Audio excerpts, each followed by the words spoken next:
So basically, paano ba natin inaayos yung busted na F1 chip sa ating Epson L31 Epson printers, no?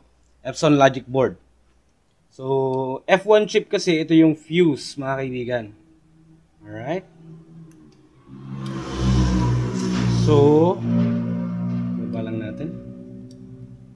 Ito yung nasa taas ng dalawang transistors. Alright? So this is the ito yung dalawang transistors. Yan. And this one is the F1 chip. Okay? Yan yun, mga kaibigan. How do we fix that one? So basically, pag i-check voltage natin yan, dapat meron siyang beep sound or continuity. Kasi kung wala siyang continuity, ibig sabihin, may problema na sa F1 chip na to. So this is basically it.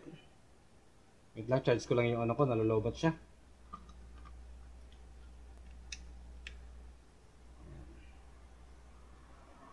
This is the F1 chip. Yan. Ito yun. Si HB. High blood. Pag check natin to at meron siyang beep sound, ibig sabihin good siya. Ang gamit natin ay Habot S123. Automatic po yan. So pag check natin, pero kapag meron niyang value, wala na, negative na yan.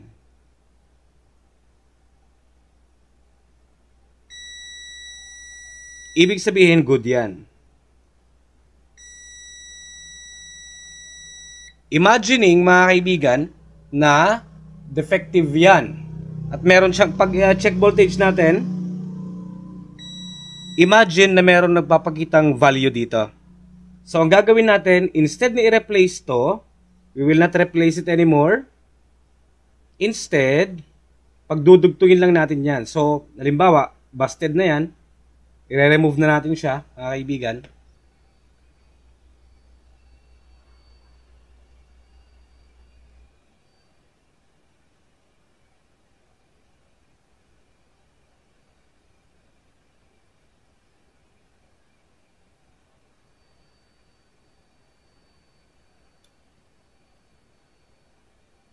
Hindi ko na ano, yun. So natanggalan natin siya. Napakaliit lang yan, mga kaibigan, yung F1 chip na yan. So kung titignan natin, ito yun. Kung meron kayong pamalit, edi go, di ba? Pero kung wala, huwag nyo nang palitan.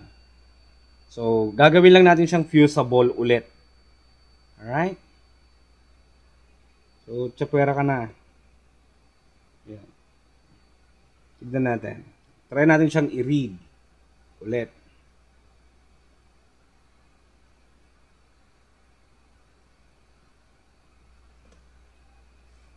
Tignan niyo. Ganito ang sample na readings kapag busted yung fuse. Meron siyang readings na ganyan. Alright. Nakikita nyo? How to make it fusible again. Ito lang yan. Ayan, di ba? Halos parang pagdudugtungin lang natin siya, mga kaibigan. Okay? Ito. Pagdudugtungin lang natin yan. So, kuha lang kayo, mga kaibigan. Dito. Right? Then pagdudugtungin lang natin yan.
Okay na yan.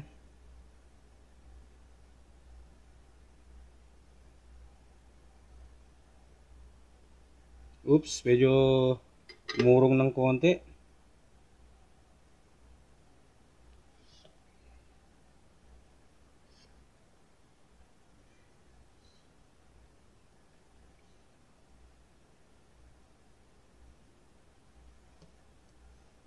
So,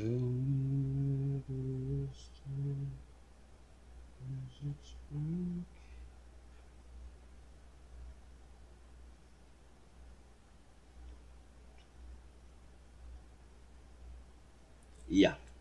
Tignan natin. Check natin kung fusible na ba siya.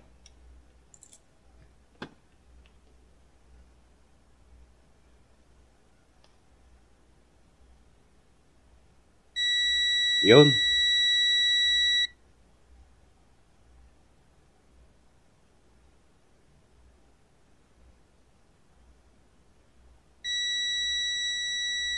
Goods.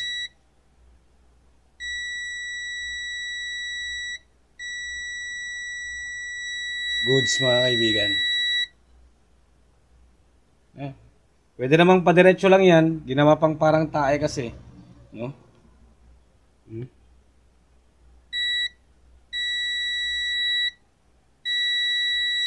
Goods na yan. Ganyan lang kesa magpalit kayo mga kaibigan.